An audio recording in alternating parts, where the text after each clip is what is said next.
mueves, Señor, y que seas tú hablando a nuestras vidas. En el nombre de Jesús. Gracias, Dios. Gracias, Señor. Gracias. Disponga su corazón, iglesia. El Señor quiere hablar a nuestras vidas y Él lo va a hacer en esta mañana. Amén. Gracias, Jesús. Gracias, Dios.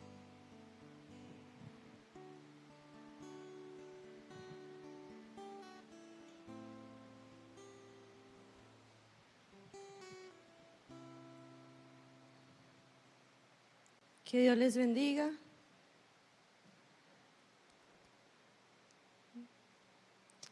Así como están de pie, vamos a realizar una oración. Papá, te damos gracias. Te damos gracias por la vida, te damos gracias por la salud, te damos gracias por la familia, Dios, porque nos permites estar juntos en tu casa. Y hoy te pedimos que sea tu Espíritu Santo quien nos hable y quien traiga revelación a nuestra vida, Dios.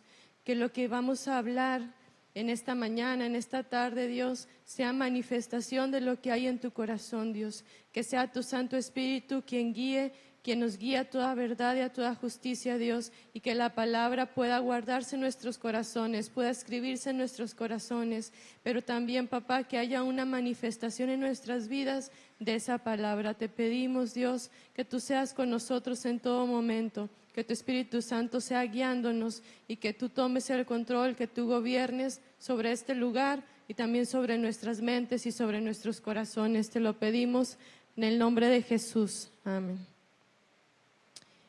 Y pueden sentarse.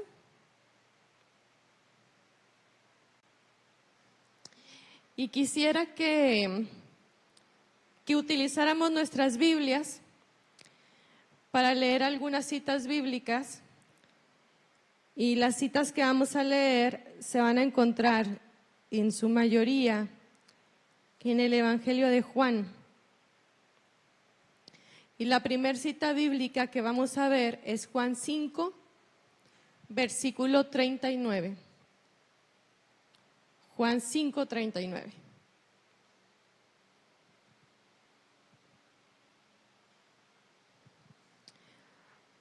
Nos dice: examinad las Escrituras, porque vosotros pensáis que en ellas tenéis vida eterna, y ellas son las que dan testimonio de mí. La segunda cita bíblica está en Juan 8,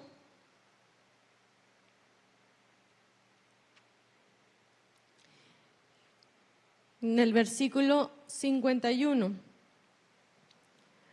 Nos dice: de cierto os digo, que el que guarda mi palabra nunca verá muerte. Entonces los judíos le dijeron: ahora conocemos que tienes demonio. Abraham murió y los profetas, y tú dices: el que guarda mi palabra nunca sufrirá muerte. La tercera cita bíblica está en Juan, capítulo 12, versículo 50. Y nos dice: y sé que su mandamiento es vida eterna. Así pues, lo que yo hablo, lo hablo como el Padre me lo ha dicho. Entonces, cuando nosotros leemos estas citas bíblicas y vemos lo que está sucediendo cuando Jesús pronuncia estas palabras, nos vamos a dar cuenta que siempre se está refiriendo a los judíos que tenían incredulidad en Jesús. Y entonces ayer hablábamos que para los judíos era muy importante la ley y que era muy importante la palabra, y que en la ley había una manifestación de vida para preservación, es decir, para preservarlos y para formarlos como una nación, como un pueblo. Y ellos habían amado esa ley.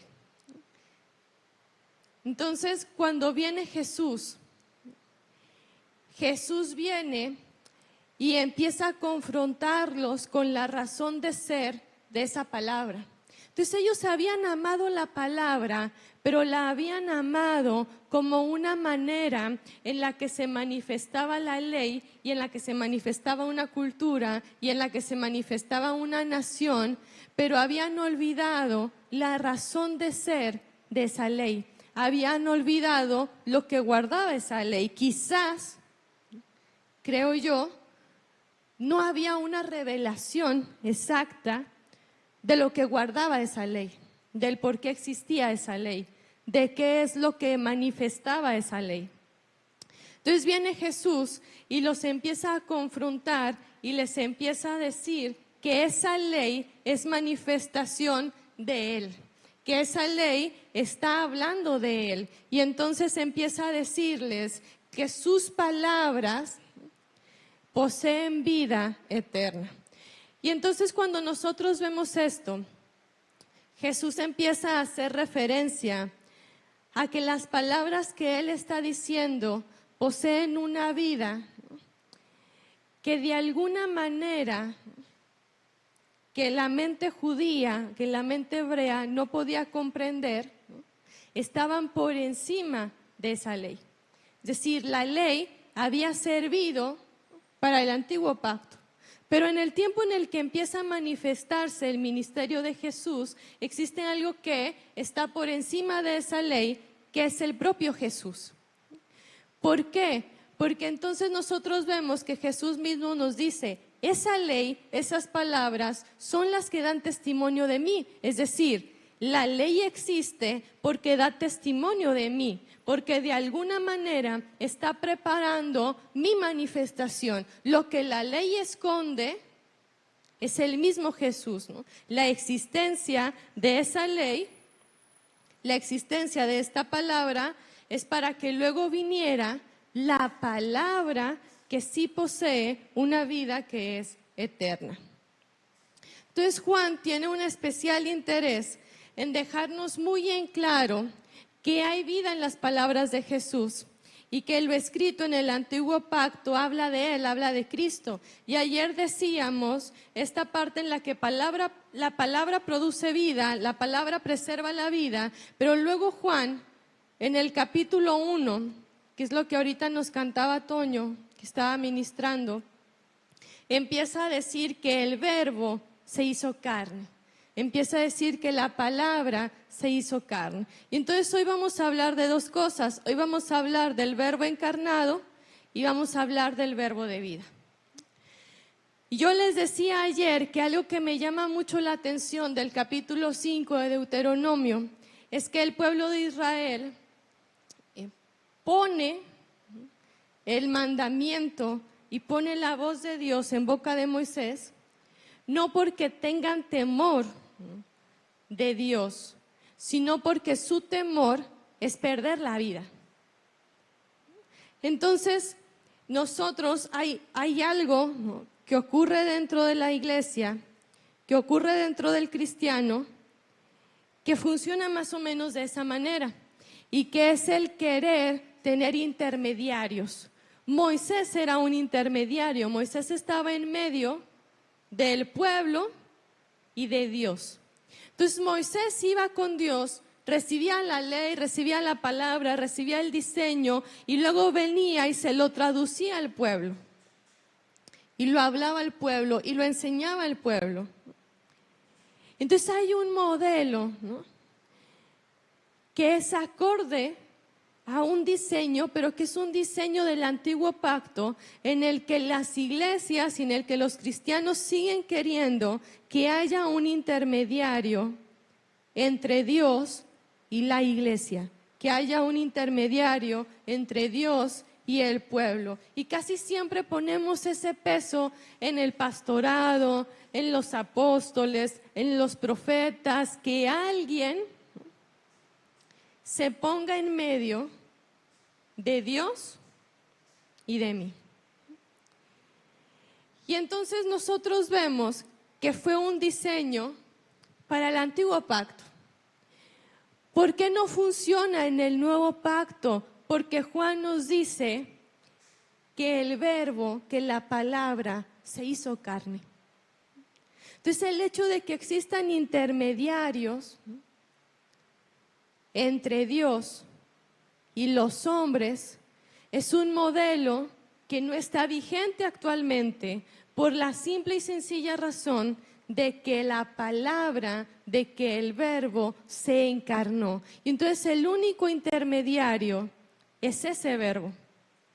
Ahora Jeremías profetiza que la palabra iba a escribirse en los corazones. Y para esto vamos a ir a Jeremías 31. Dice Jeremías 31:33.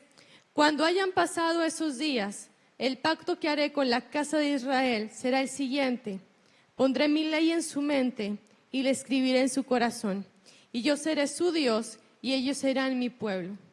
Y Hebreos 10:16 dice, la alianza que haré con ellos después de aquellos días será esta, dice el Señor.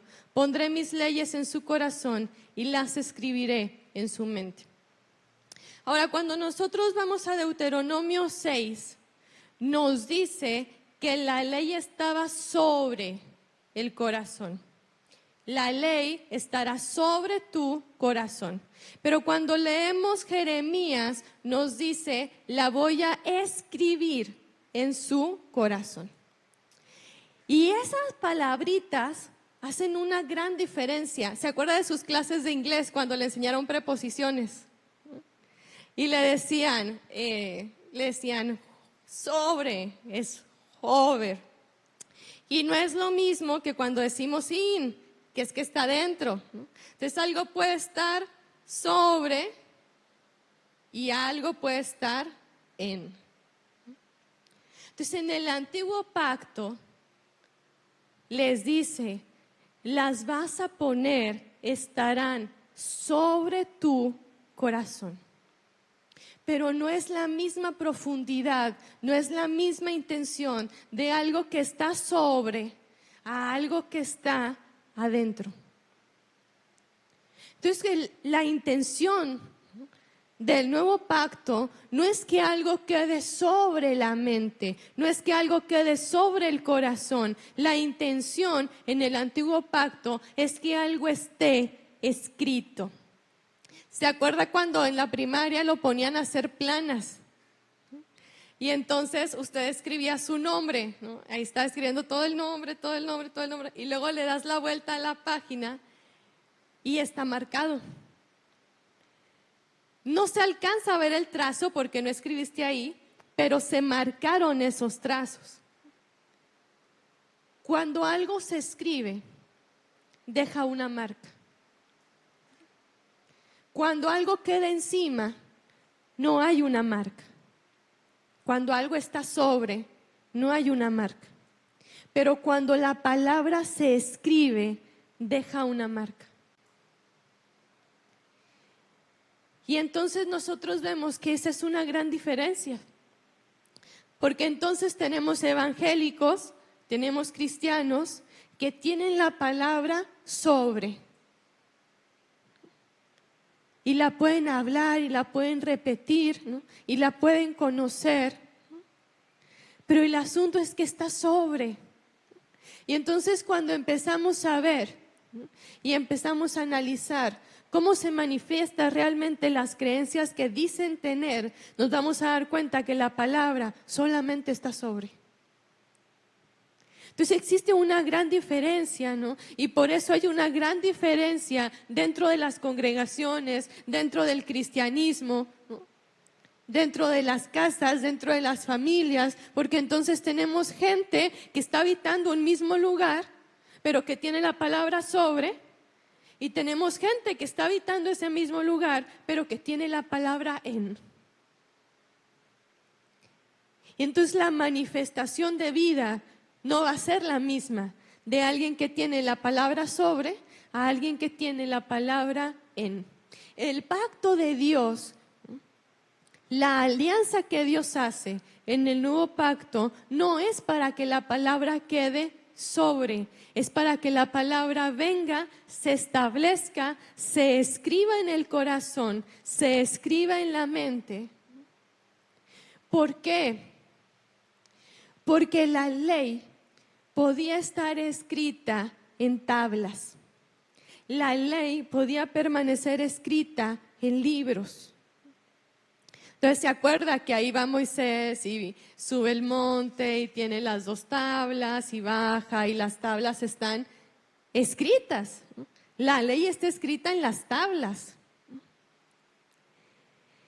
Y entonces tenemos una ley que está escrita en lo exterior.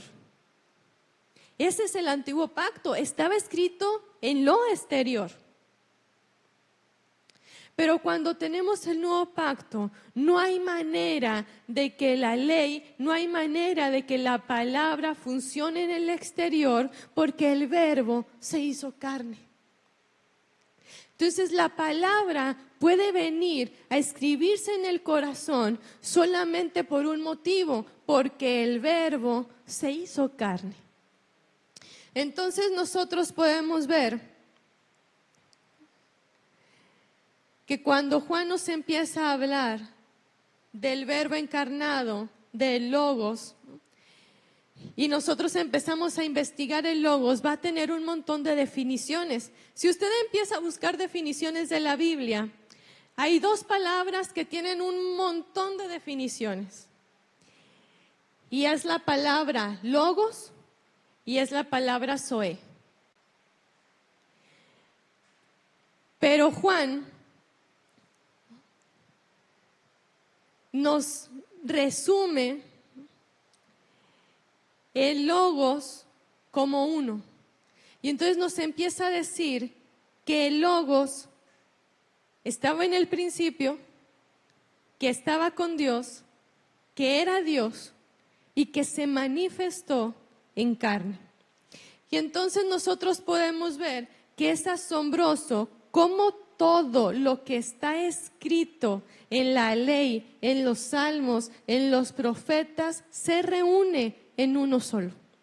Entonces los salmistas, los profetas, el mismo Moisés alcanzaron a ver una parte del verbo.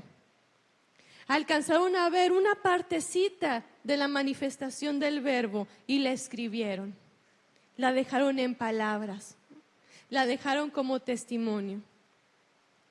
Pero luego entonces cuando viene Jesús, nos empezamos a dar cuenta que todo lo que alcanzaron a ver, ¿no? Es como si empiezas a armar un rompecabezas. Y Jeremías tenía una pieza, Moisés tenía otra, Abraham tenía otra, los patriarcas tenían otra, Noé tenía otra, Job tenía otra. Y entonces empiezas a ver todas las piezas y las juntas y está la manifestación de uno. Y entonces el logos, hay una manifestación del logos desde el principio. La diferencia es que en el nuevo pacto el logos se encarna. Entonces cuando yo voy y yo tomo de la palabra, lo que yo estoy comiendo de esa palabra, lo que estoy tomando de esta palabra, lo que estoy bebiendo de esta palabra, es ese logos, es esa vida, es ese Cristo. Jesús le dice a los judíos, la palabra es la que da testimonio de mí. Entonces yo tengo que regresar a la palabra sabiendo que quizás todo lo que aprendí, lo aprendí mal. Que quizás todo lo que me enseñaron, yo lo aprendí mal. Que quizás el ver el antiguo pacto como leyes, como rituales, como historia, lo aprendí mal. Y entonces yo tengo que regresar al antiguo pacto y comenzar a ver cada parte de esa manifestación del logos.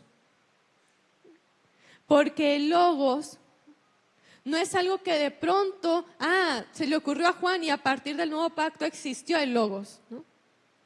Sino que hay una manifestación desde antes. Entonces cuando yo voy acá y yo empiezo a tomar y empiezo a comer y empiezo a beber, lo que yo estoy tomando, lo que yo estoy bebiendo es Cristo. Es la vida de Cristo, es la manifestación de Cristo. Entonces yo tengo que volver a estas historias, tengo que volver a esta ley, tengo que volver a estos salmos, sabiendo que es necesario que quien me sea revelado es Cristo.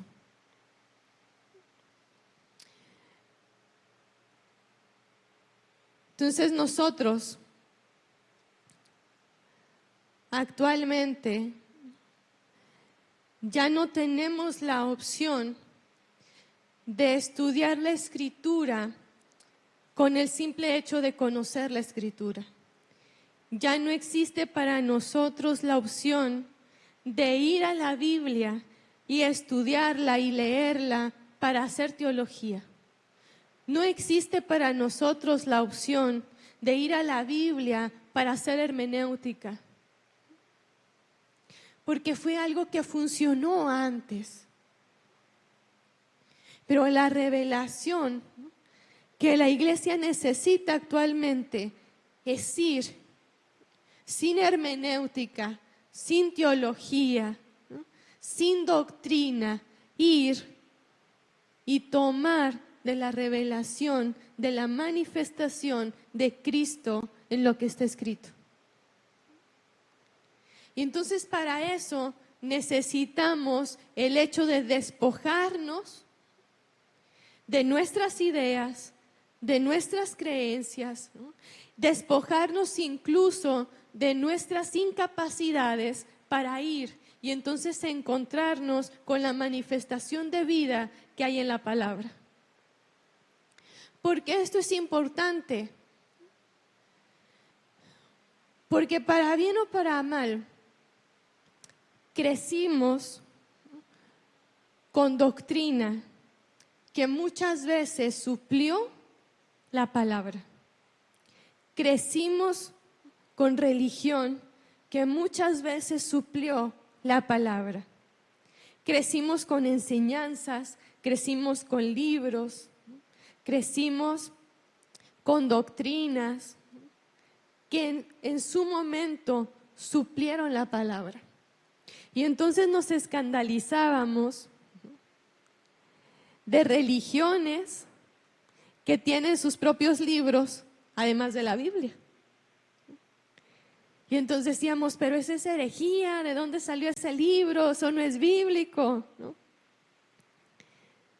Pero muchas veces lo que nos escandalizaba allá afuera de otras religiones era el mismo espíritu que se manifestaba de manera distinta dentro del cuerpo. Porque entonces nos enseñaron más a amar doctrinas, a amar ideologías, a amar religiones y a dejar de lado la palabra.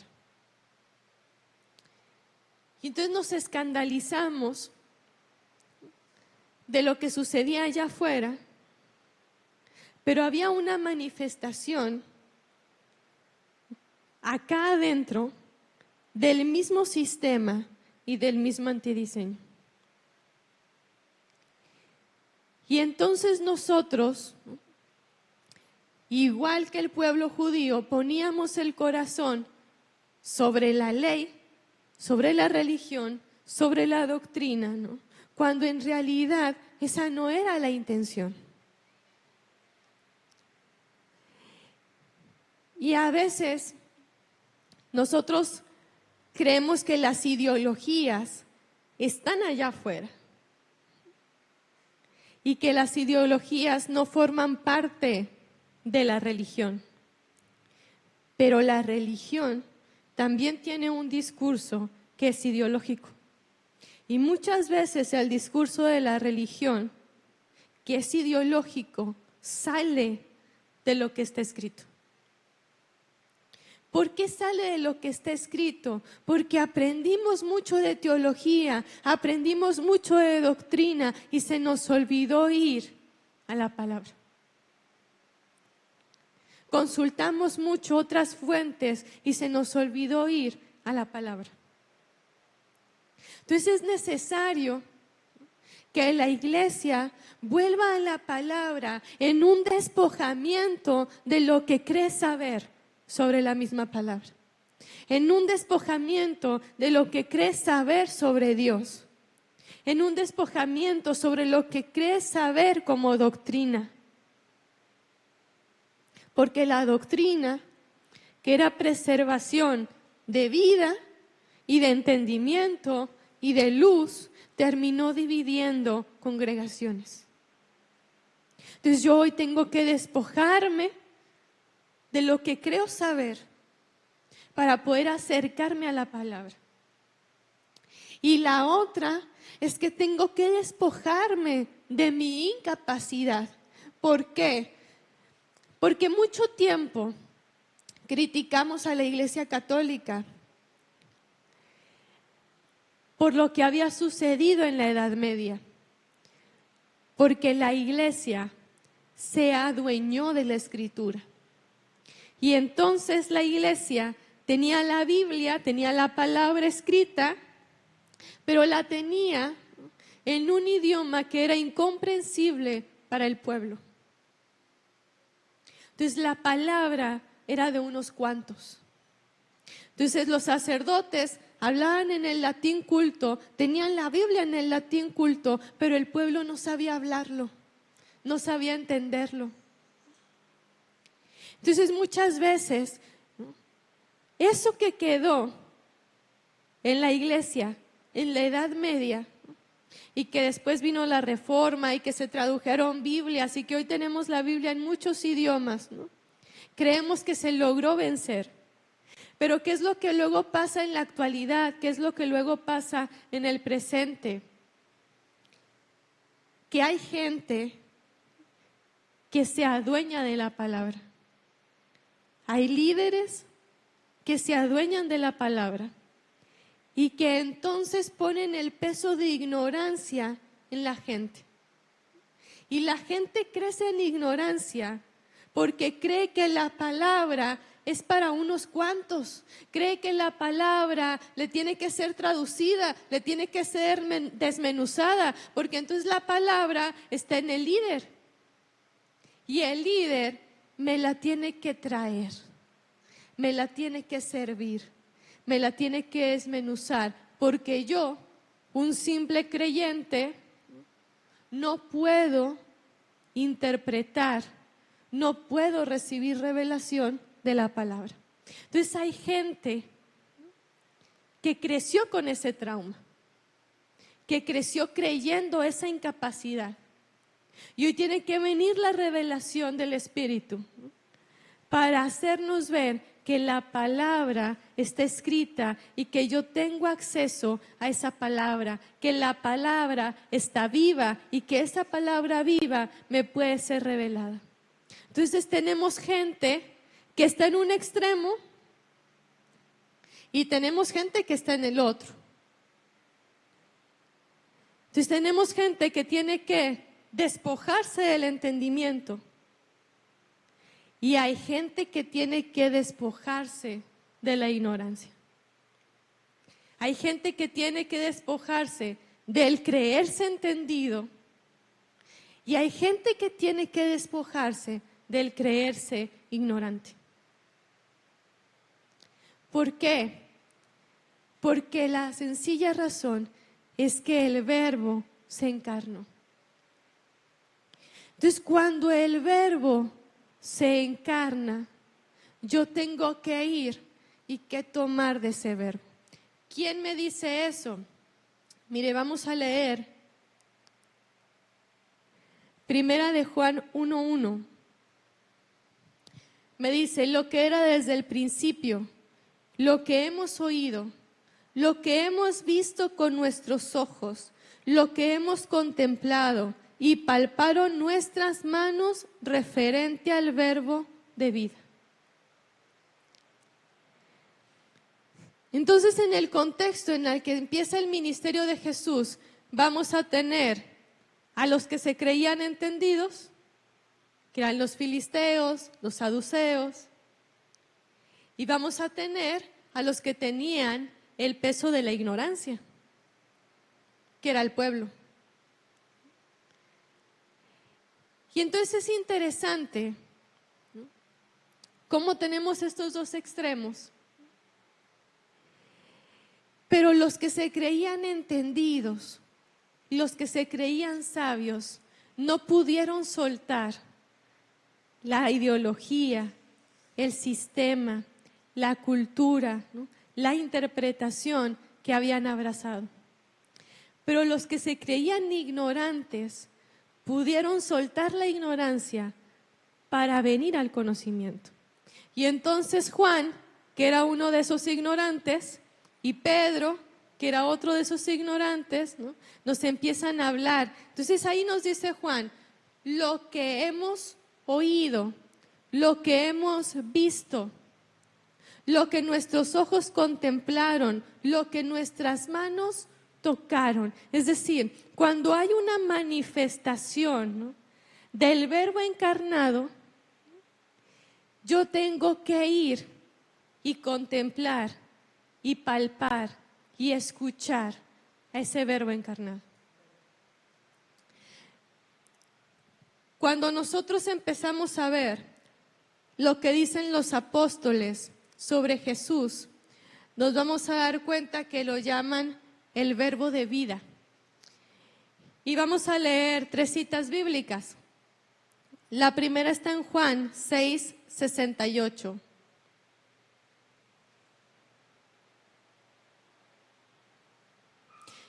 Incluso nos vamos a dar cuenta cómo la revelación del Verbo de vida va siendo progresiva en los mismos discípulos.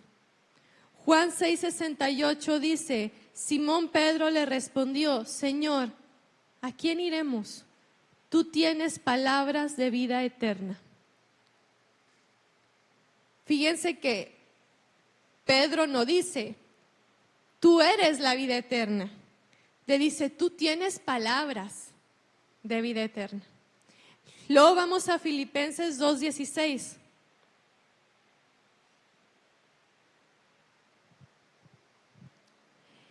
Y Pablo nos dice, asidos de la palabra de vida, para que en el día de Cristo yo pueda gloriarme de que no he corrido en vano, ni en vano he trabajado. Entonces vemos que Pablo lo llama la palabra de vida, asidos de la palabra de vida.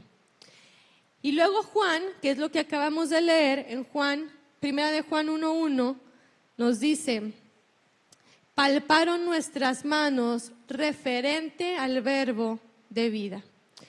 Pedro nos dice, tú tienes palabras de vida eterna.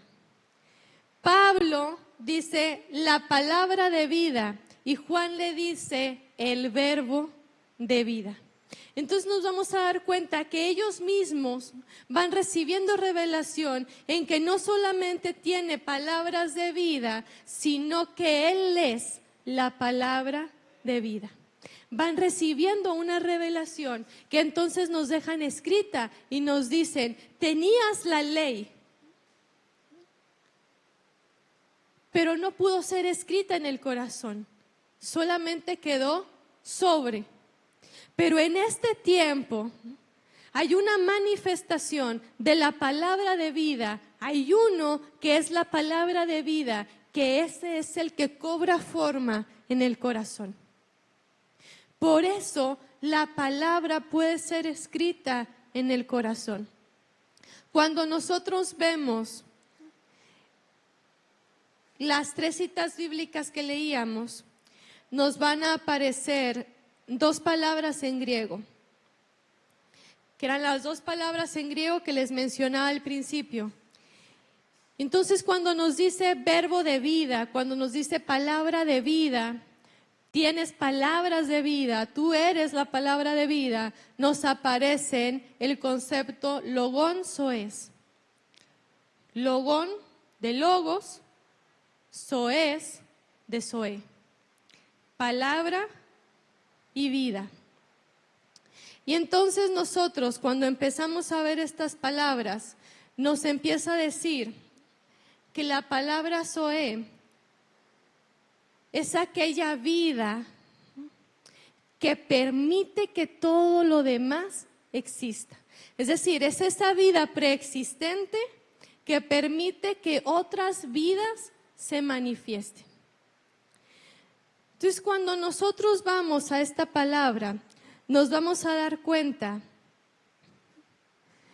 que cuando los apóstoles llaman a Jesús el verbo de vida, lo llaman la palabra de vida, nos está haciendo referencia a que ya no existe otra forma de preservación de vida, ya no existe otra forma de preservación de generaciones, ya no existe otra forma de preservación de nación, de preservación de reino, más que anclado al logos de vida.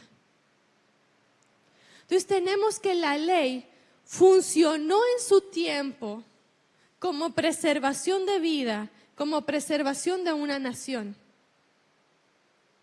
Pero en el tiempo en el que nosotros vivimos, ya no existe una ley que nos preserve como pueblo, que nos preserve como generación, sino que lo único que nos preserva de vida, lo único que nos da la vida, lo único que manifiesta la vida es el logos de vida.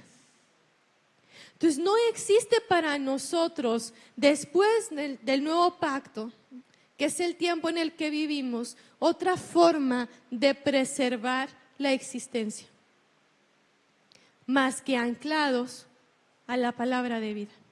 Entendiendo que la palabra de vida no se trata solamente de un libro, sino que se trata de una persona. La palabra de vida es uno. Y entonces yo, ¿para qué quiero el libro?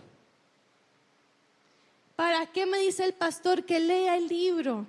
¿Para qué me dice la maestra que lea el libro? Que me lo aprenda, que lo memorice, que lo repita, que lo hable a mi familia. Porque lo que está escrito es una manifestación del logos de vida. Hay manifestaciones del logos de vida. Y una de esas manifestaciones es la palabra. Usted se va a dar cuenta que hay diseños que manifiestan la vida, que hay diseños que manifiestan lo eterno. La familia es un diseño que manifiesta lo eterno. El cuerpo, la iglesia, es un diseño que manifiesta lo eterno. Bueno, la palabra es un diseño que manifiesta lo eterno. Entonces, siempre que nosotros escuchamos las palabras de Jesús, Jesús va a hacer algo que es regresar a la misma palabra. ¿Por qué? Porque es como si yo al leer le leyera la biografía. Entonces, seguramente cuando ustedes estaban en la escuela, les pidieron escribir su autobiografía. Y para eso usted tenía que irse al pasado y hablar del pasado y ver lo que sucedió en el pasado. Ya no vive en ese pasado, pero forma parte de usted. Entonces, cuando yo voy y leo, yo leo la biografía. El problema es que creemos que la biografía de Jesús empieza con los evangelios. Creemos que la existencia del logos empieza con los evangelios. Pero en realidad, si yo afirmo que hay una preexistencia, si yo creo que hay una preexistencia, entonces yo me tengo que ir al principio. Y entonces tengo que empezar a ver qué me dice de ese logos, qué me dice de ese Cristo, qué me dice de ese Mesías desde el principio. ¿Por qué? Porque luego caemos en el error de tener un evangelio que está incompleto y de afirmar que hay cosas que solamente eran para cierto momento y que caducaron. Pero en realidad hay cosas, ¿no?, en el antiguo pacto y en el nuevo pacto que son manifestaciones de lo eterno. Y una manifestación de lo eterno Yo no le puedo poner fecha de caducidad a una manifestación de lo eterno. Entonces tenemos que regresar a leer y a tomar, siendo conscientes que estoy yendo a tomar de ese logos, que estoy yendo a tomar de esa vida, que estoy comiendo, que estoy alimentándome. Cuando vengo a la palabra, estoy alimentándome de Cristo. Y entonces yo empiezo a recibir. Porque es importante. Porque muchas veces la vida cristiana se limita al hecho de que yo voy a un lugar, me congrego en un lugar y me alimento de lo que hay en ese lugar. Y está bien, es correcto venir a la casa y alimentarme, ¿no?, de lo que el pastor, de lo que el maestro, de lo que el profeta está poniendo en la mesa. Es correcto alimentarme. Es correcto ir a tomar, pero no lo es todo. Entonces tenemos gente que tiene una vida de cristiano que solamente se alimenta de lo que Dios le reveló al pastor, que solamente se alimenta de lo que Dios le reveló al profeta, que solamente se alimenta de lo que Dios le reveló al apóstol, al maestro, pero que nunca va a alimentarse por sí mismo.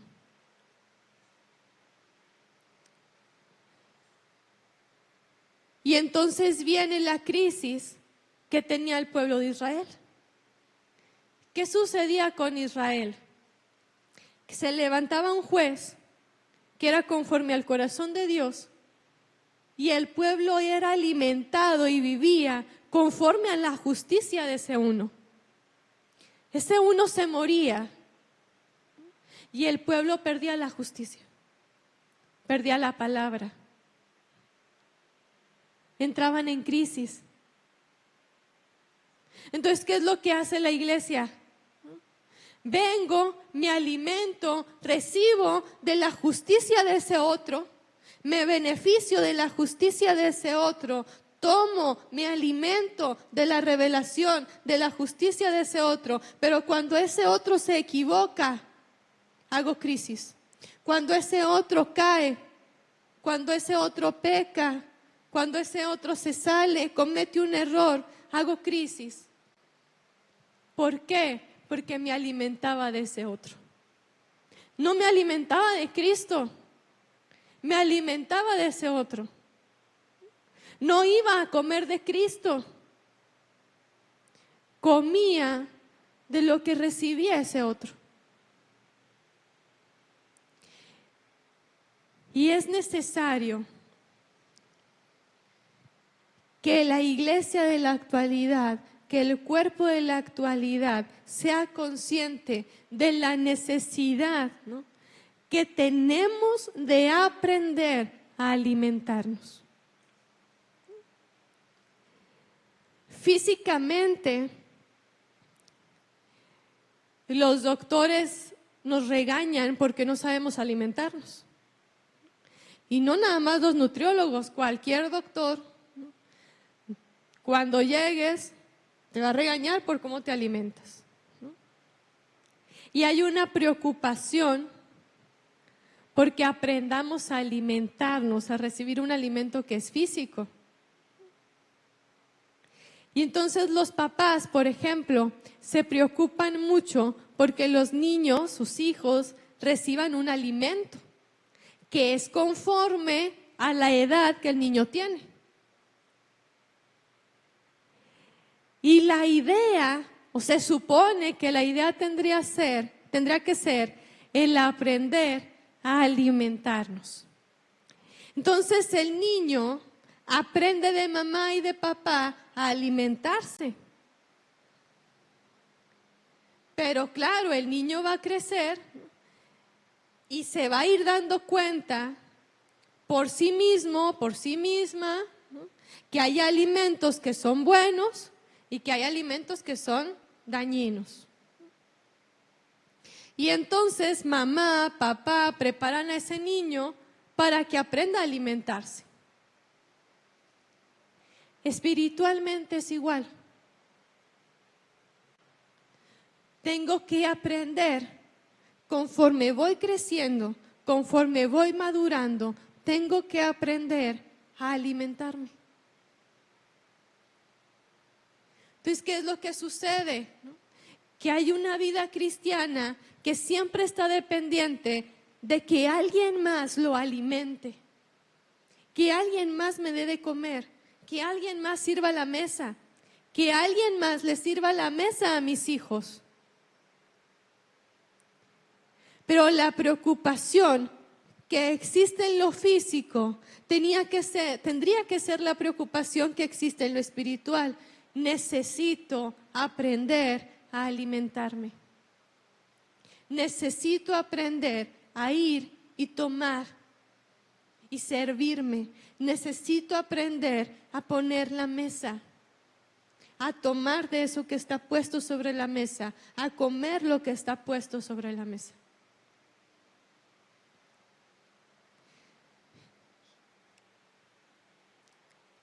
Entonces creo yo que uno de los problemas de este tiempo que tenemos que resolver son dos. El primero mencionamos que a veces la palabra solamente está sobre el corazón y no en el corazón. Y el segundo problema que tenemos es que hay gente dentro de las iglesias que se sabe alimentar y hay gente dentro de la iglesia que no se sabe alimentar. Y no es cuestión de tiempo, no es cuestión de edad, no es cuestión de madurez física, no es cuestión de tiempo transcurrido en un templo, sino que es una cuestión de lo que le sucedía también al pueblo de Israel. No queremos escuchar su voz, porque si escucho su voz, me voy a morir. Entonces hay gente que recibe, ¿no?, la palabra del domingo, la palabra del jueves, muy bonito, cantamos, lloramos. Pero me quedo con eso que está ahí y no voy y no me alimento la palabra porque la palabra me va a exigir morir. Porque cuando yo escuche su voz, lo que va a producir en mí es muerte. Le va a exigir a mi alma renuncia. Va a exigir morir a lo que tengo que morir. Y entonces hay personas que prefieren que la palabra se quede sobre el corazón, porque si la palabra está en el corazón, va a tener que sacar muchas cosas de ese corazón. Por eso no crecemos igual. Por eso no avanzamos igual. Por eso nos vamos a dar cuenta que no es cuestión de una congregación, que no es cuestión de un pastorado, que es cuestión de que hay gente a la que no le va a interesar tener la palabra escrita porque no le interesa morir. Y acá el asunto es que el pacto de Dios de este tiempo no es para que la palabra esté sobre, es para que la palabra esté en. Y eso representa un problema para la iglesia. Porque queremos permanecer dentro del pacto sin cumplir lo que está escrito en el pacto. Entonces hoy la iglesia tiene que saber y tiene que ser enseñada en que no es lo mismo. No es lo mismo, no es igual que la palabra esté en a que la palabra esté en sobre. no me va a exigir igual, no me va a transformar igual, no va a hacer morir dentro de mí lo que tiene que morir de la misma manera. Y no va a haber una manifestación de vida igual. Entonces, en este tiempo, el pacto que Dios nos ofrece en cuanto a su palabra, la alianza que Dios ofrece en cuanto a su palabra, es que la palabra esté escrita. Y ayer mencionábamos que la palabra es parte de nuestra identidad, que la palabra es parte de nuestra identidad, que la palabra es parte de nuestra cultura y que la palabra tendría que ser parte de nuestra herencia. Y esa es una realidad, pero no lo es todo. Porque yo tengo que venir al Verbo encarnado y saber que la palabra se hizo carne y que la palabra de vida es uno y que yo no solamente puedo tener la palabra como un libro, que no solamente puedo tener la palabra como algo que voy a escuchar para que me calme, para que me dé paz, porque está bonito, sino que tengo que saber que la palabra es uno y que si la palabra forma parte de mi identidad, ese uno que es la palabra tiene que formar parte de mi identidad. El verbo de vida, el verbo encarnado, Cristo, el Logos, es parte de mi identidad. De hecho, tendría que serlo todo. Tendría que serlo todo. Entonces, nosotros tenemos que saber que no podemos quedarnos en cuanto a la palabra con un evangelio partido a la mitad. No puedo quedarme solo con la repetición. Está bien la repetición, sí, es un mandamiento, la tengo que repetir, la tengo que memorizar, la tengo que saber, la tengo que enseñar, la tengo que heredar, pero también tengo que saber que no basta. Porque tengo que saber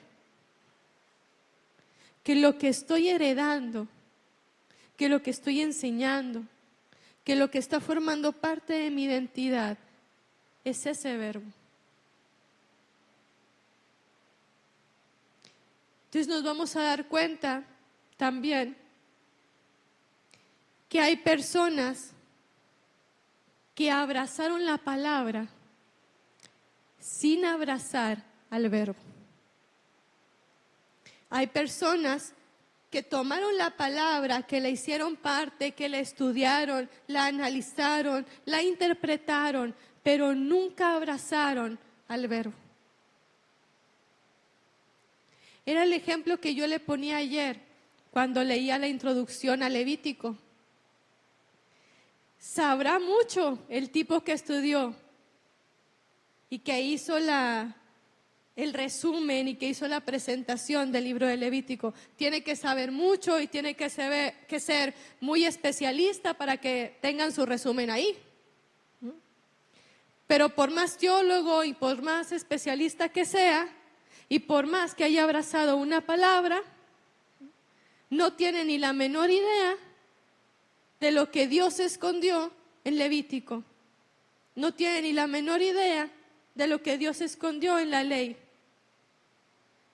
¿Por qué? Porque abrazó el conocimiento que le daba la palabra, sin abrazar lo que estaba escondido en la palabra.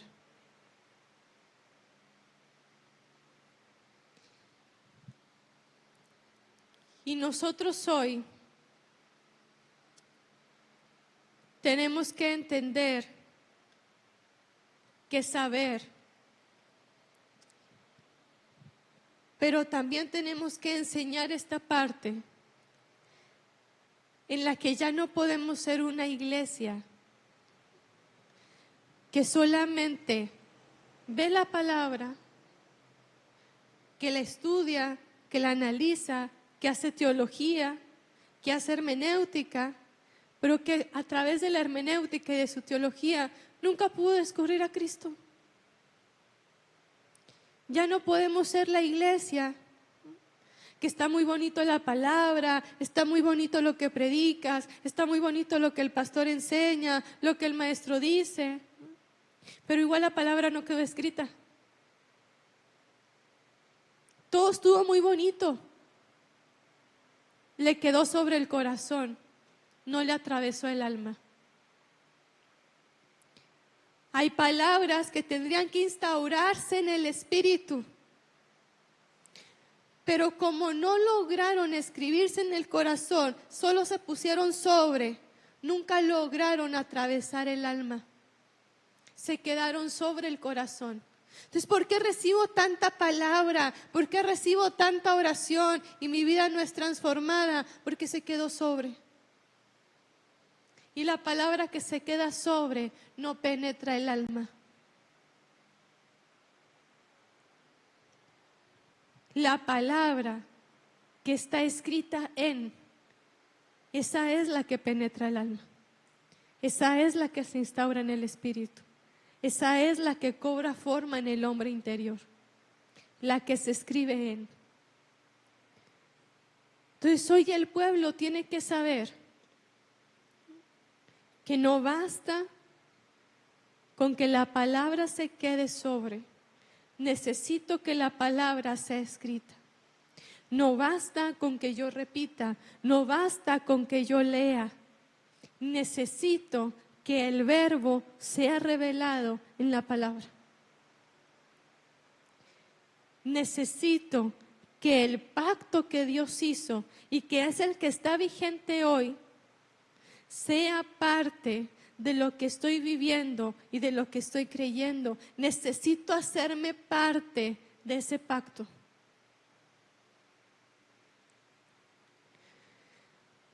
¿Por qué es importante?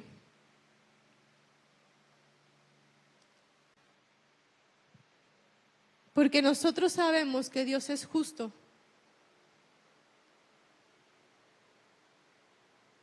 Y Dios, que es justo, no se va a salir de la palabra que instituyó.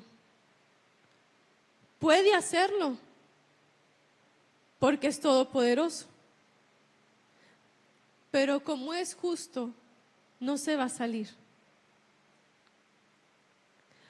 Hubo un pacto antes y hay un pacto ahora. Entonces no podemos aferrarnos a vivir conforme al diseño del antiguo pacto, porque no está vigente. Porque lo que está vigente es el nuevo pacto. Y en el nuevo pacto, la palabra tiene que estar escrita en el corazón. Para eso, yo creo que el hecho de que el Verbo se encarnara permitió que la profecía de Jeremías se cumpliera. Yo creo que si no hay un Verbo encarnado, no hay manera de que la palabra se escriba en el corazón. Pero también creo que puesto que hay un Verbo encarnado, ese Verbo encarnado viene, cobra forma y permite que la palabra se escriba en el corazón.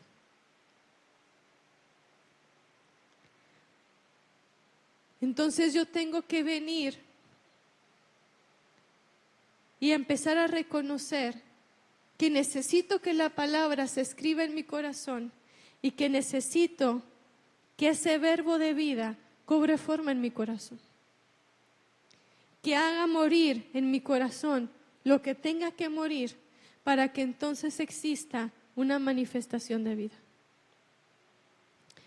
Y le voy a pedir que oremos.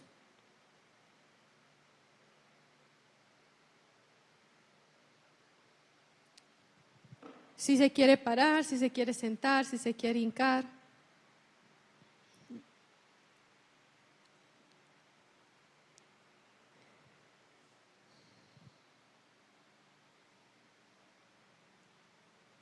Y creo que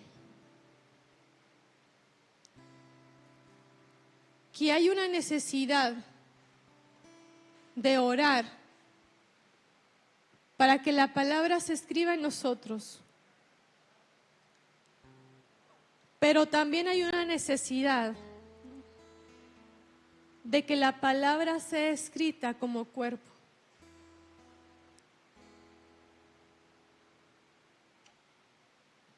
Porque la iglesia no se trata de que la palabra se quede escrita en unos cuantos.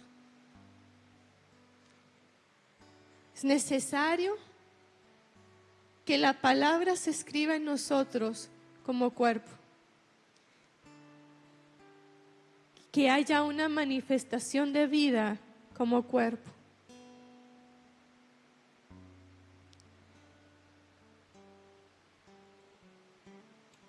Porque la Biblia nos habla y nos dice hasta que todos lleguemos. Y en esa necesidad del hasta que todos lleguemos, es necesario que la palabra se escriba en el corazón como cuerpo. Papá, te damos gracias por la manifestación de tu palabra. Te damos gracias, papá, porque en el tiempo en el que vivimos, tú decidiste que es necesario que la palabra sea escrita en el corazón.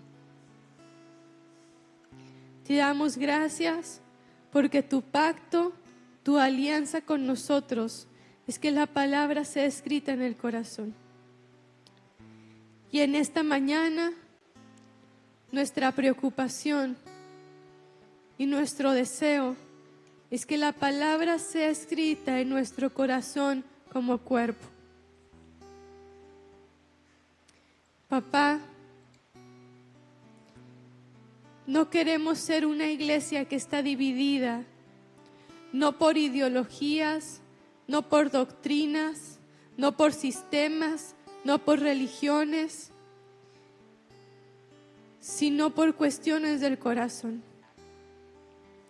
No queremos ser una iglesia que está dividida por cuestiones del corazón, porque en algunos la palabra quedó sobre y en otros la palabra quedó en. No queremos ser una iglesia dividida. No queremos ser una iglesia deforme, porque hay unos que se alimentan y hay otros que no han aprendido a alimentarse. Papá, queremos ser un cuerpo sano, en donde todos podamos alimentarnos. Y hoy te pedimos perdón, porque en un tiempo como iglesia creímos que la palabra era para unos cuantos, porque mal aprendimos que la palabra era para unos cuantos, que la necesidad de bajar la palabra del cielo era para unos cuantos. Y también te pedimos perdón, Dios, porque en esa creencia muchas personas comenzaron a vivir como si no fueran dignos de recibir la palabra, como si no fueran dignos de acercarse a la palabra y de recibir revelación de la palabra. Te pedimos perdón, porque en cuanto a la palabra, la iglesia, el cuerpo se polarizó. Y algunos creyeron que tenían el dominio de la palabra y otros creyeron que no merecían la palabra. Porque algunos creyeron que eran los únicos que podían interpretar la palabra y otros creyeron que alguien tenía que venir a traducirles, a desmenuzarles porque no eran dignos de acercarse a recibir la palabra. Papá, hoy no queremos ser esa iglesia polarizada. Queremos ser una iglesia integral, en donde todos podemos acercarnos a la palabra, en donde todos podemos tomar de la palabra, en donde todos podemos alimentarnos de la palabra, en donde todos podemos recibir revelación de la palabra. Papá, hoy sabemos que el pacto no es para unos pocos, sino que ofreces el pacto, Dios, a tu iglesia de escribir tu palabra en el corazón. Y nosotros nos acercamos, Dios, a ese pacto, a esta alianza, para reconocer que necesitamos que la palabra sea escrita en el corazón. Porque ya no nos basta que la palabra solamente se quede encima. No basta con que la palabra se quede sobre. No basta con el recibir mucha palabra y que se nos quede en la cabeza. No basta con el saber mucho de la palabra cuando solamente se queda en la cabeza y no es capaz de transformar nuestras vidas, papá. Hoy confesamos que necesitamos que tu palabra sea escrita en el corazón, porque necesitamos que venga y transforme nuestras vidas y produzca vida.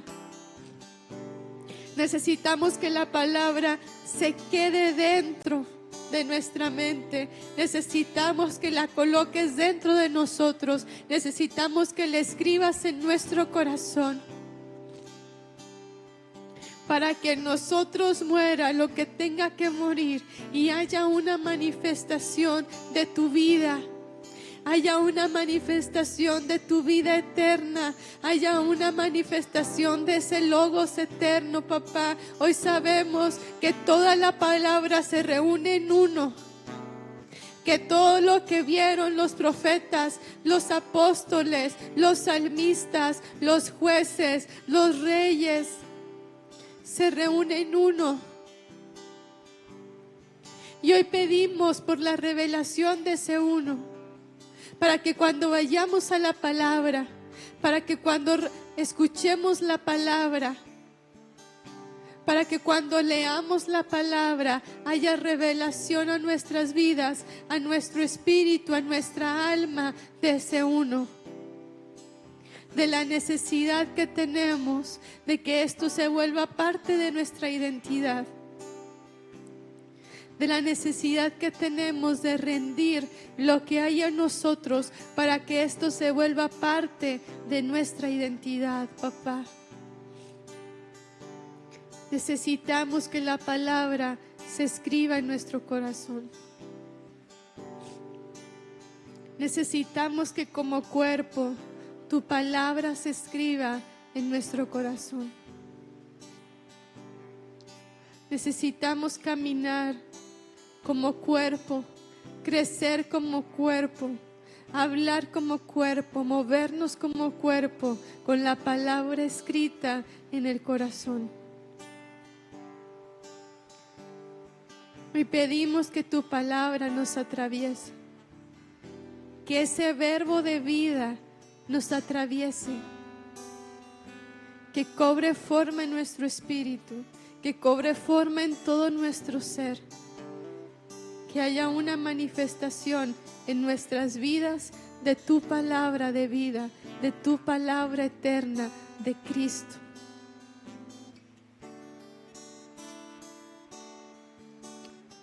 Te lo pedimos, papá. Te damos gracias, papá. Porque hoy podemos vivir en un tiempo en el que sabemos que la palabra es uno y que podemos ser parte de ese uno. Porque vivimos un tiempo en el que la palabra no es algo que se quedó en el exterior y que solo viene a juzgarnos, sino que la palabra es uno. Y yo puedo volverme uno con esa palabra. Te damos gracias, Dios. Te damos gracias, Señor.